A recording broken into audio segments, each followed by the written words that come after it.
Sorry, everyone. We little technical difficulty here.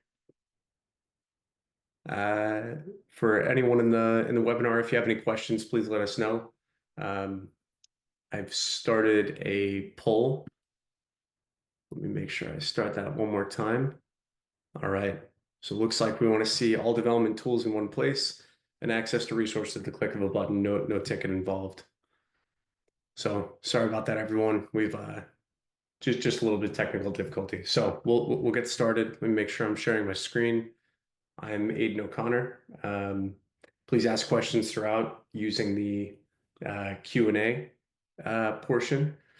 I manage the US Solution Engineering team here at Port, and we're going to cover just a couple things today. So a little bit about me, an overview of Port, demo, first steps in creating a service catalog, where you should begin with your portal. So kind of teach you how to think about that for yourself. And then we'll save time for Q&As, but obviously throughout ask questions in the Q&A portion.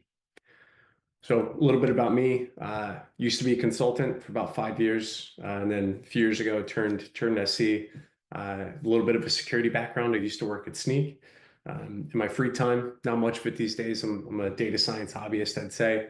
I'm a new dad. I've got a 5-week-old baby, and I live just south of Boston, Massachusetts. So just starting to warm up here. So let's talk IDPs, internal developer portals. Obviously, anyone in this webinar probably has a platform on the right side. So it's a collection of tools and technologies that you've put together for your developers to build what you offer to your customers. And then the people that use that are your stakeholders, everyone from developers down to the CISO or up to the CISO, all with different needs, different ways of viewing things. And what we want to do is create a meeting ground for everyone, all of your tools and all of your personas, your stakeholders in one place, an internal developer portal. So it comes with a couple things, all of your architecture and tools in one place. Your IDP should reflect your data model as you understand it. Port is very unopinionated in the way that we approach internal developer portals.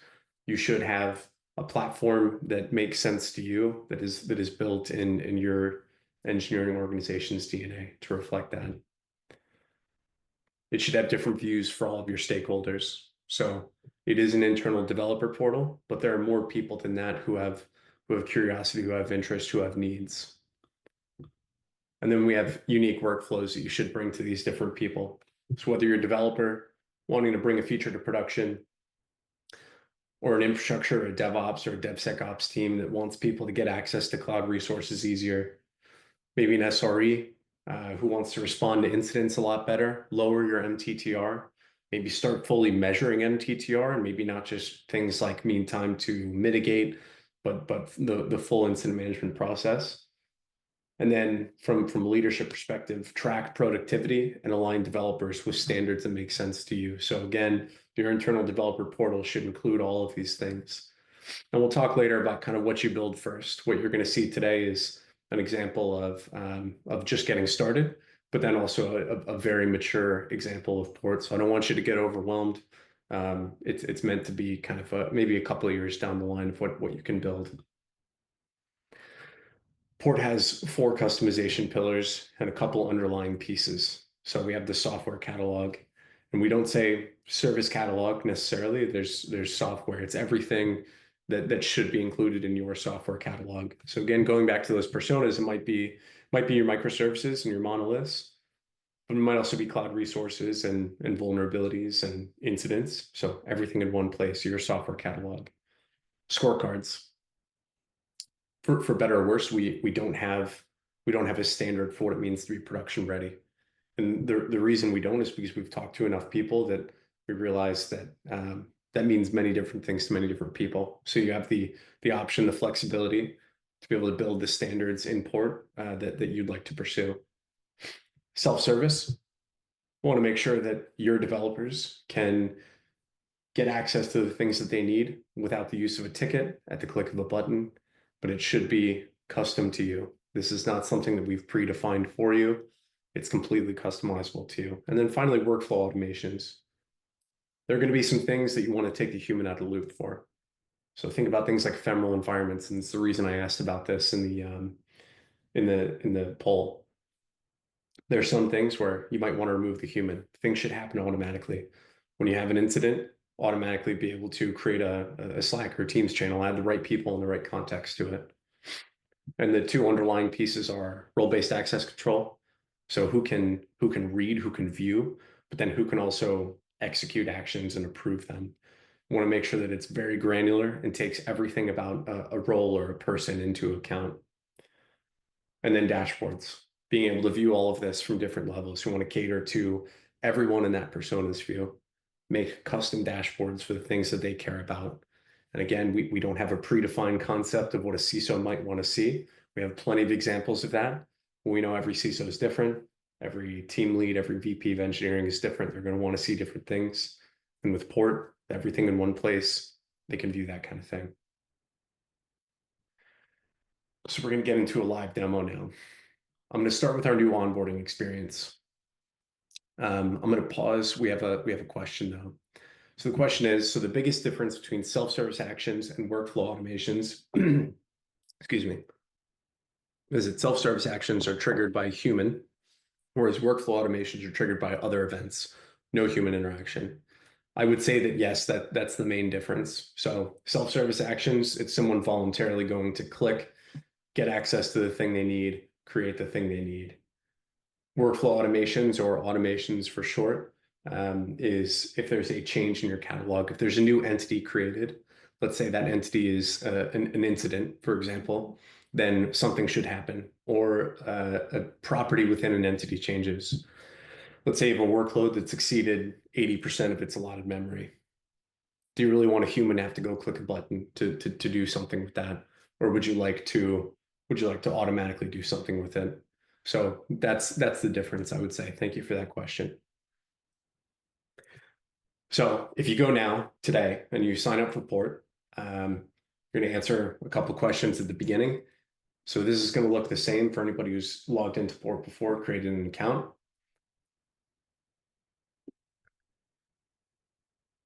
Give our organization a name. And then this final bit, when logging in, is going to look pretty similar. You can add your teammates and then choose your Git provider. This has always been the case. I'm going to select GitLab for this example. I'm probably going to skip through this. I might just click GitHub so that I can skip through it. But this is where it's going to start to look different. What we want to do is at the very beginning, learn what tools your organization is using.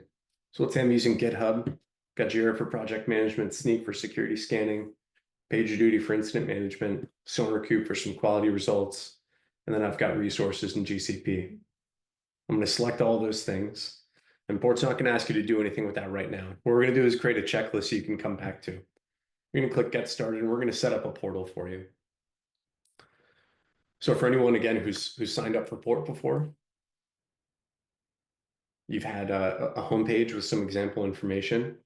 And then if you've created an integration, you'll have some catalog pages and blueprints. We've done something a little differently here.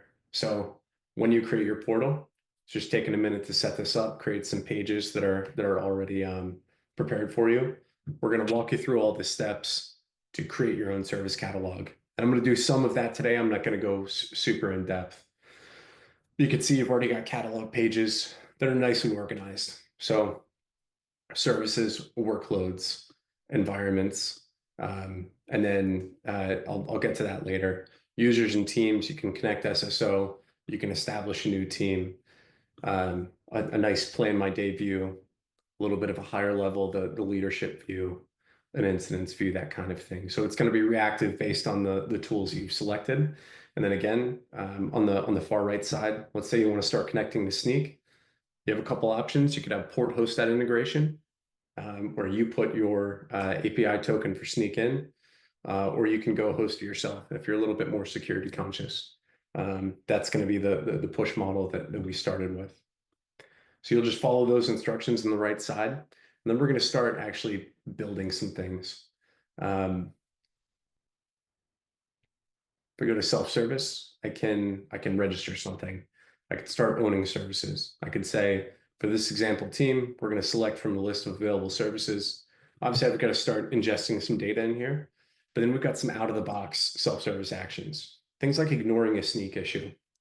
Think about the power of this, where previously, if you've used Sneak, the ability to ignore an issue has been maybe a little more closely held, so the developers can't do this themselves.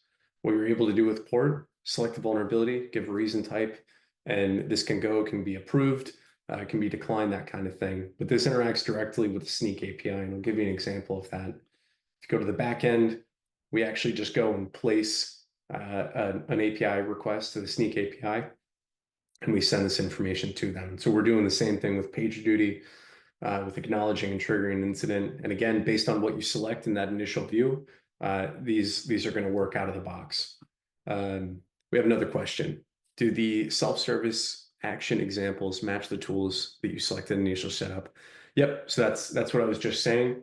So Jira, for example, you can create an issue. So this assumes that you've actually gone through, and I won't in this demo, and created the Jira integration, but you select from available things. And then we've actually already formed the API request in the back end. It's the webhook URL. So previously you might have had to create a pipeline, whether it's GitHub, GitLab, Bitbucket. Now we're just interacting directly with the API. And of course it's customizable too. So super powerful, but even more powerful because it's out of the box. So very easy to get started, build your catalog, register some users. Your service catalog might have a lot of repositories. You might want to decide, who owns what at the beginning, and what is connected to other things. And you could do that automatically in the data source mapping. But with this new way we're approaching it, it can be drop downs. It's very easy to do. So that's how you get started. I would encourage everyone to go and get started with Port, but I'm going to give a quick demo. And again, we had a couple responses. Here's a new feature, by the way. We've got dark mode. I'm going to make it light mode just in case it helps with everyone who's viewing today. But our poll results showed, if I pull it back up, that people are most interested in all development tools in one place. Several people are interested in access to resources, click of a button, and then ephemeral environments, truly ephemeral. So we'll do that. We'll go hit that. All development tools in one place. Again, as we just saw in that initial Port organization I created, you can begin to put all the tools in one place. You could do it automatically. It can require very little manual work to go put this together. But here's a result of it. Here's a software catalog, everything in one place. Like I showed in that slide, all of our platform tools that people have to have many different tabs. 12 to 15 is kind of what we're seeing. 12 to 15 different tabs to log in, plan your workday, go and respond to something, keep context in mind, and go back and forth between these things. This brings it all into one place. So I've got this authentication service. I see everything about it, everything that I would like to see about it. Information from GitHub, from PagerDuty, workloads where it's deployed, pull requests that are open, Jira issues, incidents, dependencies, vulnerabilities, anything you can think of that you'd like to include in your catalog can be included here. And so let's talk about why this is effective. If I'm a brand new developer and I go to my services as an example, I'm automatically brought to a page that includes only my services that I'll be working on. So this saves someone having to kind of send a couple links to some Git repositories, saves time for mentors and for managers. You get everything in one place. I see that my team works on the order service and I can go familiarize myself. Is this actually deployed, or is this kind of an experimental thing? No, it seems like it's pretty real. We see that there are vulnerability scans. We're using some feature flags. And then I can go figure out how to use it. I have the README all here, right? The order service, here's exactly how you use it. Here's the API spec if there is one. Here's a dashboard for how frequently this is deployed, the MTTR for it. How can I go be immediately helpful? So for new developers or seasoned developers, just everything in one place. Now let's talk about getting access to resources at the click of a button. So if I'm a brand new developer, what this might look like today, to be able to go bring a feature to production. Maybe you've been working for a little bit on a new branch of this and you want to go and test it in a development environment. If you're a new developer, maybe you're following a spreadsheet or a checklist of instructions. You got to create a ticket for this. You got to create a ticket for that. You got to get access to this pipeline. You have to get this key. And so it builds up a lot of time in the beginning. Lots of tickets, lots of waiting. You might lose the context of this PR that you've been working on. With Port, it can be much easier than that. Again, brand new developer, maybe just a couple days in. I've already familiarized myself with the order service. I know who I can go talk to if there's an issue, or to see who the last committer was, to see how they work. And I'm ready to go put this PR, bring this feature to production, or maybe just to a development environment for now. So if I go here, there are day 2 operations. I'm automatically, at the click of a button, able to go bring this to a new environment. Let's say deploy an image. I've got the order service. I've got a hotfix that I've been working on. I was able to kind of find this for myself, see what needed to be done with the OpenJira issues that are already right here. And then I say, I want to go test this in dev, or let's say staging. I execute that and I get what I need. Successful, it's in staging.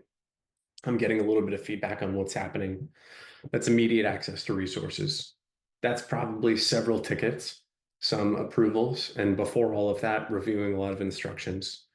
So a good rule that I've always kind of seen put in action is if there's a pretty simple checklist right now, or maybe even a more complex checklist, probably should be a self-service action.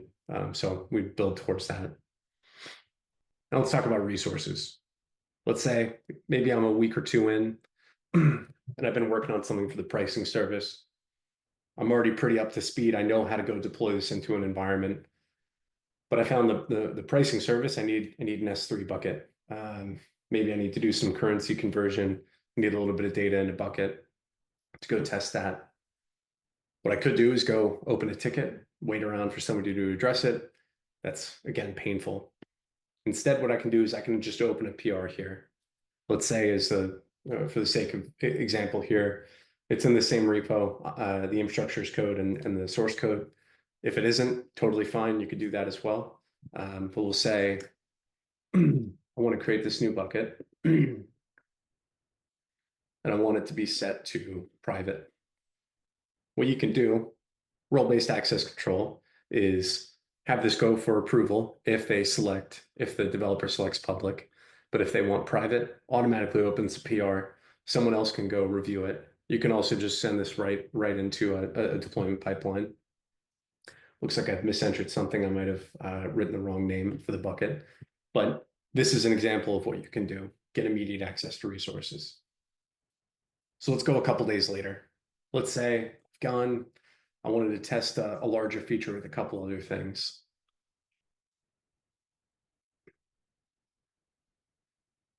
Created a services developer environment. I've selected the owning team, and I've said, I want this for 1 day, and I need to get, let's say, currency, order, and pricing all together. I execute this. Again, I get that immediate feedback. Operations begun. Here's your developer environment. No tickets involved. But if we go look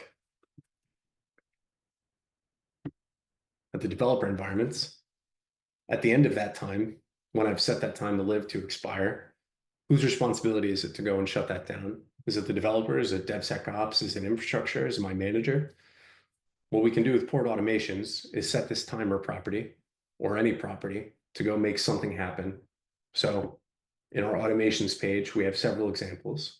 When the time to live expires, so a property changes or gets to a certain level, we can automatically terminate that ephemeral environment. Super customizable, full access to the catalog, automatically occurs when a new entity is created, a timer expires, when an entity changes or updates. You can also send a message. If you don't want to be that kind of brute force, we're just going to go remove this developer environment. You've got the information right here. You just send a Slack message or a Teams message. And we have many examples here, but whatever you can think of that is dependent on property changing, entity being created, that kind of thing can be created in Port. And so I think the final thing that seems like nobody was interested in seeing was the scorecards. I'm going to show it just in case it piques anyone's interest. Let's talk about viewing DORA metrics at every level. What you might have today is maybe some DORA metrics aggregator that's taking a look at your deployment frequency, MTTR, lead time for changes, et cetera, all aggregated across the company. But there might be some services that don't need to follow these standards that are dragging this down. Or maybe you don't pay attention directly to those. In scorecards, these are all customizable. You can go and review DORA metrics at the service level. So I know as a service owner or a member of the team that owns the authentication service, I know that my lead time for changes, if I lower it a little bit, I can be in an even higher tier. Then maybe you can reward development teams for services that meet these high standards. Maybe when they want to go and deploy this to a certain environment, if they have a very high lead time for changes or a very low lead time for changes, we know that they can respond very quickly if there's an issue. So that's at the service level. Now, if we go to a much higher level, SVP of engineering can view all these in one place as well. Again, this might be something to look at somewhat frequently. They're able to see what are the results of the changes we've affected. Lead time for changes going up. Maybe we create a process that goes in response to that. And then they can go see trends across teams. It's a simplistic view, but let's say DORA metrics looks like we're pretty low across the board. We can take a look at the scorecard rules, what's been violated, and we can create an initiative. We're going to say service should belong to a domain. You should always map your service to PagerDuty.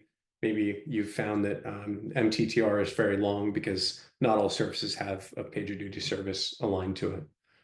So you can improve these things that you're measuring. I'm seeing a question in the chat, so just give me a second to respond.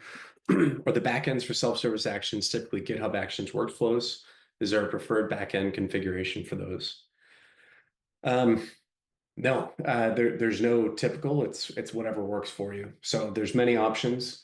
The backend, you can do a webhook URL, and that can interact directly with an API as an example.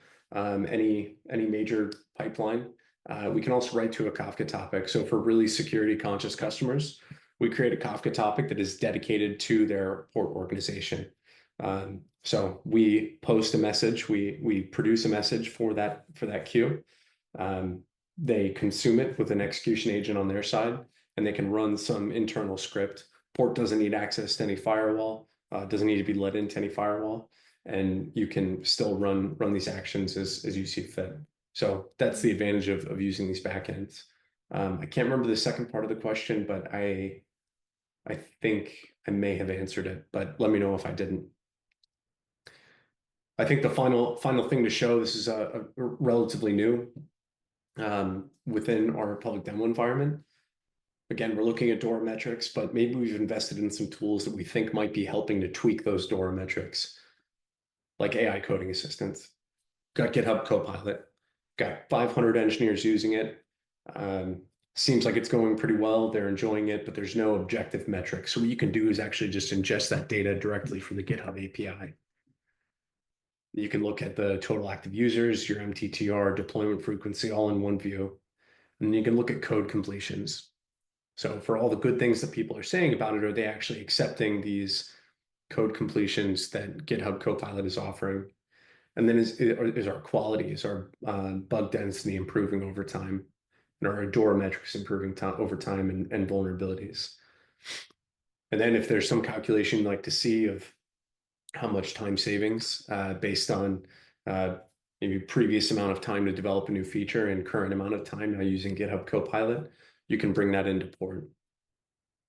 I know I said final thing, but I think I brought it up a couple times where developers might ask for things. What you probably want to do is start collecting this information in a structured way. So what you can do is you can actually build surveys and write in Port. No need to go to another tool or send out an email or create a sheet for this. You can create a developer experience survey that is custom to your developers directly from import. So as a developer, I can go and I can say what takes up most of the time in my workflow, what's causing me to have to wait, how strongly I agree with some statements. But then somebody can go look at this. So we can say, maybe the platform engineering leader can say developer survey, developer experience survey responses, got all these responses. I want to go do something with this. I want to push out a new feature and port to go and respond to this and make my developers happier. And then I want to let them know, hey, you spoke, we listened. Here's what we've been able to put out for you. So I think it's a nice segue into what you should build first with port. Been through the live demo. Where should you begin? The perfect use case is a three-way Venn diagram of something that's high value. So it might not be scaffolding a new service. Maybe that doesn't happen too often. Maybe it's just creating a new secret, something that's high demand, kind of similar high value, but high demand would be maybe daily use for developers. We don't want to do something at first that is used every couple months. We want developers to use this day in and day out. And then something that's easy to implement. So you might have a great idea for maybe automatically remediating vulnerabilities, and it might be a little difficult to implement. So you want to pick something that's right in the middle of all three of these things. So we've got a nice tool for that. We've got this port roadmap planner where you can go and define a user story, select the persona, say what they'll be able to do, and then state how it's done today. And we've got plenty of ideas. These are based on our prospects and our customers, what they've pursued and been successful with in developing in port. Any questions remaining? And I appreciate all the questions that have been asked so far.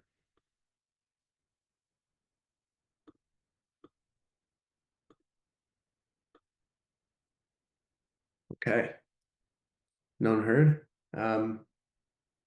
Last call. Seems like we're good. Bree, you're on mute. I was just saying thanks, Aiden. Appreciate it. And thanks for everyone that participated. I think Jeremy just said he loves the new onboarding flow. So thanks for that feedback. And go give it a shot, Jeremy. Yeah, we'll post this session in our YouTube channel as well if people want to refer to it, and in the community. And thanks, everyone. Thanks, everyone. Thanks, Bree. Bye.